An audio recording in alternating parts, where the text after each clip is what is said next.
Here's Representative Ro Khanna questioning the Secretary of Defense. Palestinian women and children have been killed by Israel since October 7th? It's over 25,000. Mr. Secretary, last week, the UN High Commissioner for Human Rights warned that any transfer of weapon or ammunition to Israel violates international law. About how many precision-guided munitions has the United States given Israel since the beginning of the war? I don't have that number at my fingertips, but we have endeavored. Mr. Secretary, it's about 21,000 precision-guided munitions to Israel since the start of the war. Secretary Austin, last week you spoke to Defense Minister Gallant, and you said clearly there needs to be a plan to ensure the safety and support of those sheltering in Rafah before any military operations proceed. National Security Advisor Sullivan has said he has not seen any plan yet. John Kirby said it would be a disaster to invade Rafah. If Netanyahu defies the United States and invades Rafah, will you commit today that you will halt any future military sales to Israel? Obviously, sir, that's a presidential decision, but we expect that. And by the way, I spoke to Minister Gallant last night, and I expect that when we provide munitions to allies and partners, that they'll use them in a responsible way. So. Yeah. So here's the out that Israel has. It's already the weapons that we sent prior that they use in defending Israel from Iran, right? That's what they claim. So they will take the weapons that we sent prior and use it offensively in Gaza and claim that they're replenishing their defensive weapons. And that's how you get around that, just so you understand. Like, before that media narrative sticks, let me clarify something. We are sending weapons to Israel. They're using the weapons that we sent prior in Gaza and replenishing the depleted resources that they had already. It's this little trick that we're applying here so that we can get around the rule-based international order, I guess, that Israel is very clearly not utilizing or not following. But would you make a commitment that they defy what we're saying and they violate international law, by the way, which is opposed to National Security Memorandum 18 and National Security Memorandum 20, that if they don't do what we're saying, that we would halt those arms sales or transfers? Again, the decision to halt the provision of security assistance would not be mine. It would be. What would you recommend?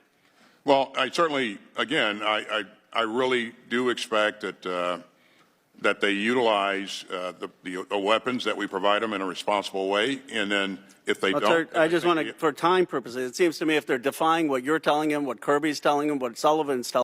If you went to a single funeral of a dead Palestinian child every single day, it would take more than 30 years to attend them all, and more die every day. That wouldn't be responsible. Cindy McCain, the head of the World Food Program, has said that the Palestinian children are starving. Extremist settler Stomrich, Israel's finance minister, stopped American flour, which our taxpayers paid for to get into Gaza. If Israel again ever stops American-paid aid from getting into Gaza, will you commit to not sending future arms sales?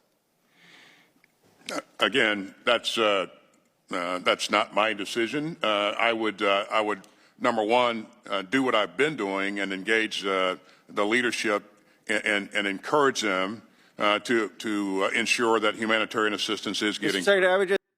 By the way, Lloyd Austin is the actual quote-unquote adult in the room. So his testimony here is very revealing. I would say that he's probably the guy in the room that is obviously CIA. He's the guy in the room that is urging Biden to change course. And I think that you can kind of tell what his, you can tell from his testimony even, not to say that he's a good guy, by the way, just so you understand. Like, the reason why this is important, the reason why you should understand is that he is probably, because there are obviously people from the State Department that are internally trying to get Biden to change course on Israel, not because they give a shit about the dead Palestinians, by the way. They do not. You don't get to that position if you care about dead brown children. It is simply a strategic interest for America to change course on Israel's behavior and redirect Israel to really scale back on the atrocities, specifically because this actually is radicalizing a major part of the population in a part of the planet that we really care about and want to maintain control over. That is the reason, not because he cares about Palestinian children, just so you understand. I've often said since October 7 that Israel's reaction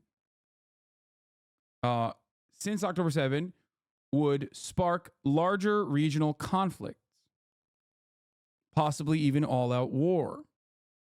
That would be, unfortunately, a little too much war for the interests of capital. The destabilization that Israel is creating with its actions in Gaza is going to be massively consequential in dismantling American hegemony. Lloyd Austin, as a longtime statesman, understands this reality. That's probably why, for all intents and purposes, he is most likely trying to, curb back as best as he can. And it feels like Biden and other ultra-Zionists in his cabinet are the ones who are consistently pushing the bear hug line, regardless of what they say to the media when tensions are high domestically, and that they might actually see some penalty for their very consequential genocidal actions and their funding and facilitation of genocide that Israel is engaging in Gaza.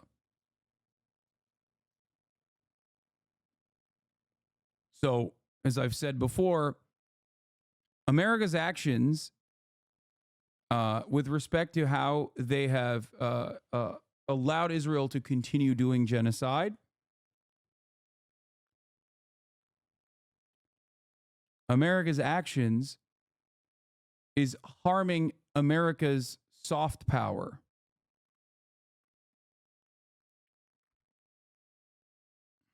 Just say, and one more question, that we need some consequences when another country is defying you, defying the National Security Advisor, defying the President, defying National Security Memorandum 20.